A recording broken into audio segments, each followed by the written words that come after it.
Where's this thing at? Let's see. Not that. This thing. Oh, there it is. Oh, there we go.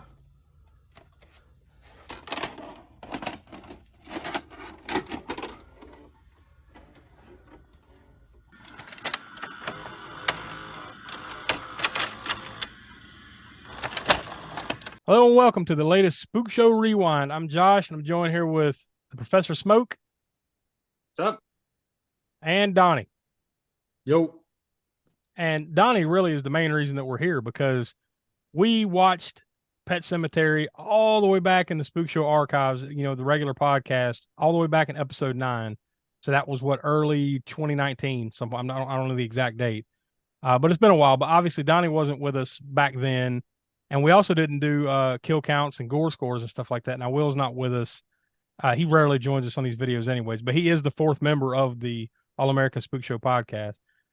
So we're not going to do a kill count tonight, but we will have the professor's gore score since he didn't do that back then. But really, this gives Donny a chance to go back and watch the movies that we did back then and give his rating so we can adjust our ratings and everything like that. And just gives us a chance to kind of go back and revisit the movie if we want and talk about it a little bit more. So yeah, this month we're watching Pet Sematary from 1989. So, Donny, I guess the first question is: have you seen this before, or was this the first time you sit down and watch it? Oh man, this was the first time I had actually seen it. I'm just not an avid reader. I mean, obviously, I know who Stephen King is. I'm familiar with him, but I haven't read any of his books. So I was like, well, it's based on a book. I was, no thanks. But no, like I wished I hadn't have, written it off. I don't want to say written it off, but when I read the premise, it didn't really sound, appealing, despite that it was, Stephen King. I was like, no now I will say, now obviously you said you've never read the book, and I know you're not much of a reader, but basically after watching this movie, you have read the book because this is based on the screenplay by Stephen King. Like, he wrote this movie, and he made them stick, very much to the script, so to speak. So you're basically seeing the book.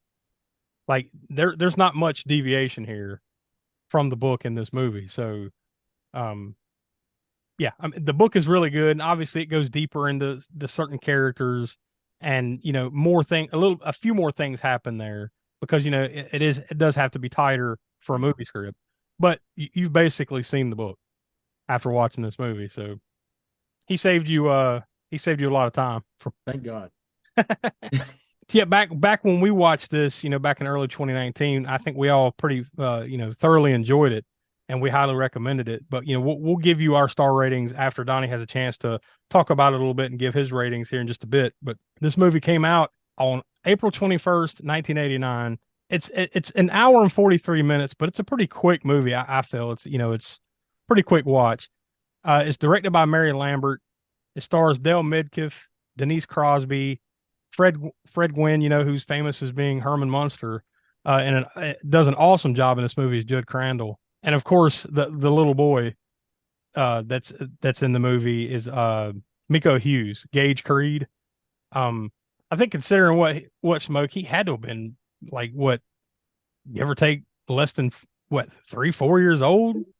I think he was like close to 3. He's 2 years old, close to 3 maybe, but yeah, 2 years old when he made this movie. And I mean, for being that young, I mean, he did a phenomenal job.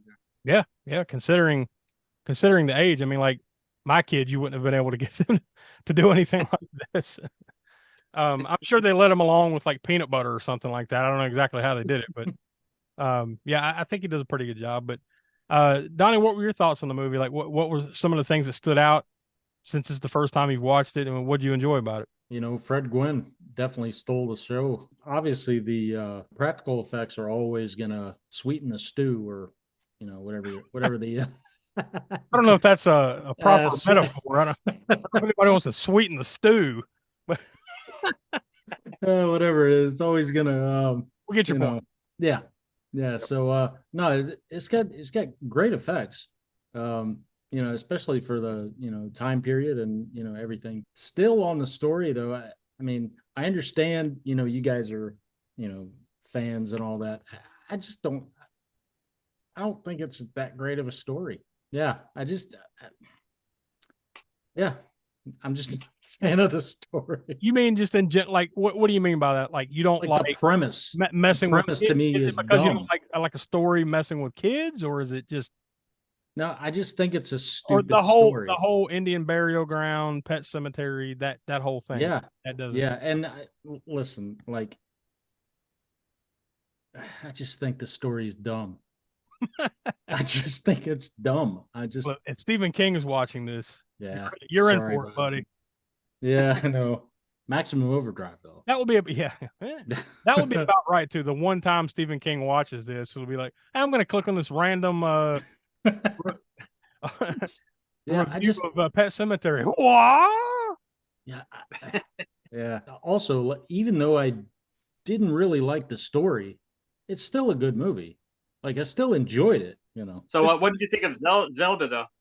Oh Lord. Oh, yeah, yeah, that was if you want to make her a little more scary, yeah, I guess you do cast a guy for that role.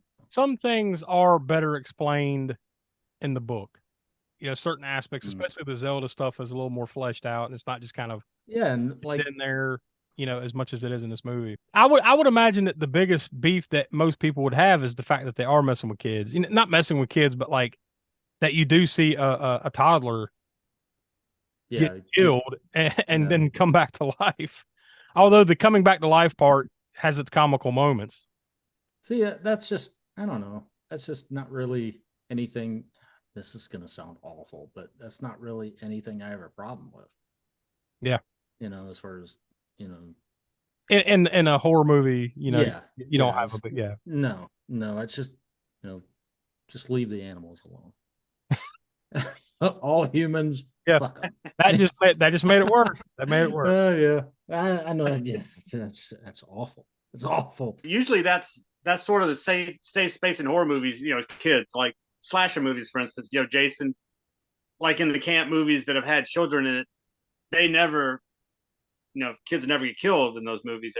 I mean, teenagers. If you want to split hairs over what teenagers or kids, but you know what I'm talking about. Small children always survive in those types of movies. So anytime I think whenever a movie goes there, so to speak, it kind of ups that disturbing factor, even though the movie itself is not gory. I mean, it's gory to a certain extent. I mean, it's not overly gory, and it doesn't show too much stuff. But anytime you have something happen to a child in a horror movie, it's that much more shock value, I guess, to it. Well, with that all being said, I guess now's as good a time as any. So go ahead and what's your star rating on it? I'm gonna go 3.25. It's still a good movie, even though I don't really particularly like the premise, the story. Honestly, that jives with what we said. I mean, like Will gave it back then. Will gave it 3 stars, and Smoke and I gave it 3.5 stars. So you're right there with us. I mean, that pretty much gives it an average of give or take about 3.25. Connections from the crypt. This is probably a no-brainer here, but on the cast side, Stephen King, who made a cameo as a priest at Missy's funeral. Which was awesome. Like of all the people to have as a priest, that was great. That was fun. Great cameo. Yeah. So he was also in a past Spook Show episode as a member of the cast for Creep Show, It Chapter 2, and Maximum Overdrive. And on the crew side, we've actually got a couple.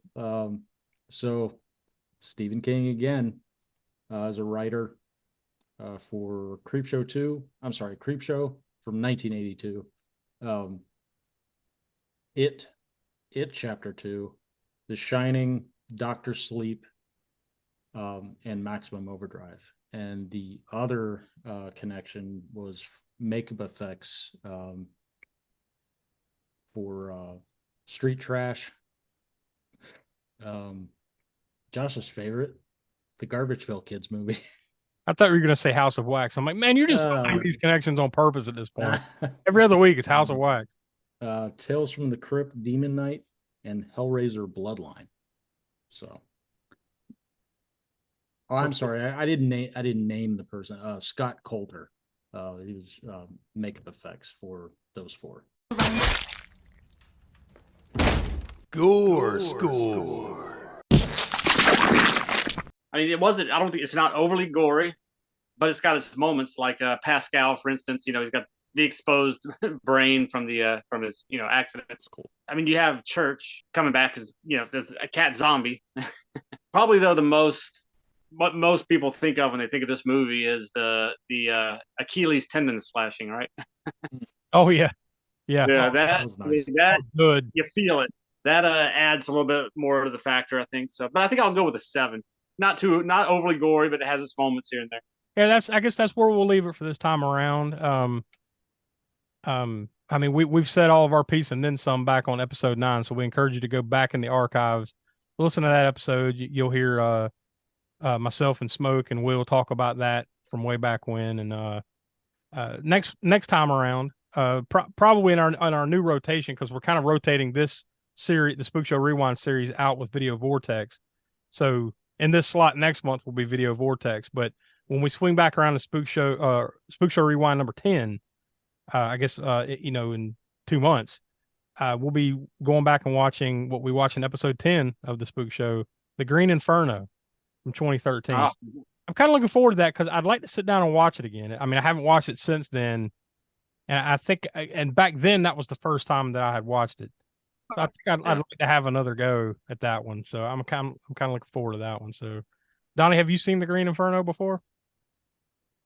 No, I haven't. I think you'd remember if you have. I don't think much. Yeah, and I know it's in my list to watch. Yeah, but bump it up to the top now because it's coming. Oh, plus this gets you a chance to step into the world of like cannibal movies without there being the stigma of animal violence. Yeah, because but you basically get everything in a way that you got with, say, Cannibal Holocaust, except for the real animal violence, right? Yeah. You get Eli Roth's, like strange sense of humor. Yeah, you get a version of it, is what I mean. You get a version of that, but it's not quite that. But yeah, not quite. It's Eli Roth's homage to the classic Italian cannibal flick. Yeah. So there we go. So all right, well, I guess that'll pretty much wrap it up. So for Will, who couldn't be with us, Donny, Professor Smoak, I'm Josh. We encourage you to watch all the other series that we have here on the YouTube channel. And of course, every Monday at 6 p.m. East, new episodes of the All-American Spookshow Podcast come out wherever you get your podcasts. So we also encourage you to go check out aaspookshow.com. That's the center of the Spookshow universe, where it'll take you to all these things and then some. So we'll talk to you next month.